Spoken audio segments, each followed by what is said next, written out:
At Arizona State University, we're bringing world-class education from our globally acclaimed faculty to you. Earn your degree from the nation's most innovative university. Online. That's a degree better. Learn more at asuonline.asu.edu. Right. About that, Mari rummaged inside of her pockets, pulling out the envelope that she had so quickly shoved to the side during the boost ball game. It was a relatively normal envelope, remarkable only by the insignia on the back, which now didn't smell remarkable at all. Not because the smell wasn't there, but because it was the same as the smell of the kingdom around her. Well, what the hell is that? Corey inquired to Aggie, but Aggie was too busy watching Mari's transaction with rapt attention and an inscrutable expression. Come now, a letter? Well, I'll take a look at it, I suppose. The gummy guard waddled up to the envelope and motioned his head to Dimitri, who, without speaking, punched his gingerbread hand the back of the envelope, tearing it open rather roughly, as he didn't have any fingers. Yes.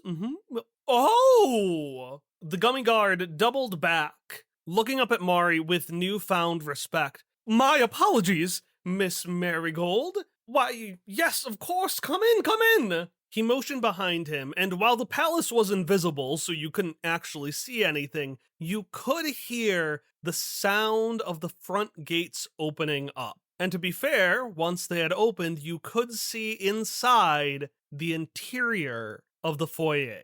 You see, unlike the outside of the invisible palace, which was, well, invisible, the inside was quite visible indeed. It was a comfortable, yet classy, formal, yet homely interior. The kind similar to one that you would find at your grandmother's house. And the three girls took in every portrait, every small piece of china, every little fake village in excruciating detail, because the gummy guard had decided to give them a personal tour. And not only could he not walk very quickly by virtue of being a gummy bear, he also felt the need to point out the history of every item he knew, which seemed to be all of them.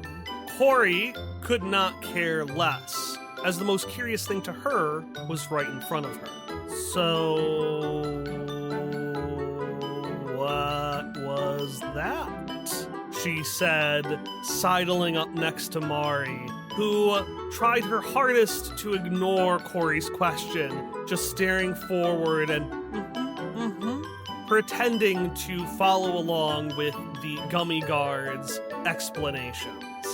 Corey sighed to herself, turning back to Aggie in hopes of gossiping with her, but she noticed that Aggie, too, was rather distracted and not in the mood for conversation.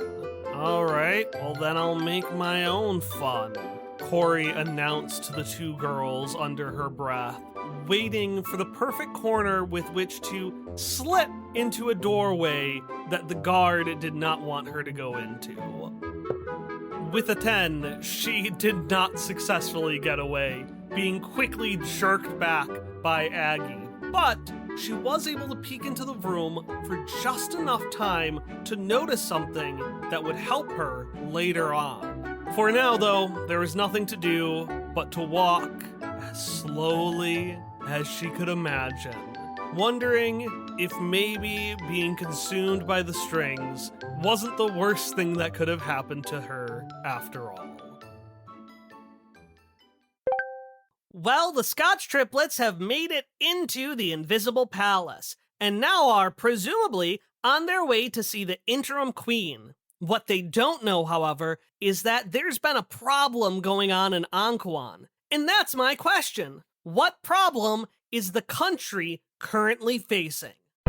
The Fable and Folly Network, where fiction producers flourish.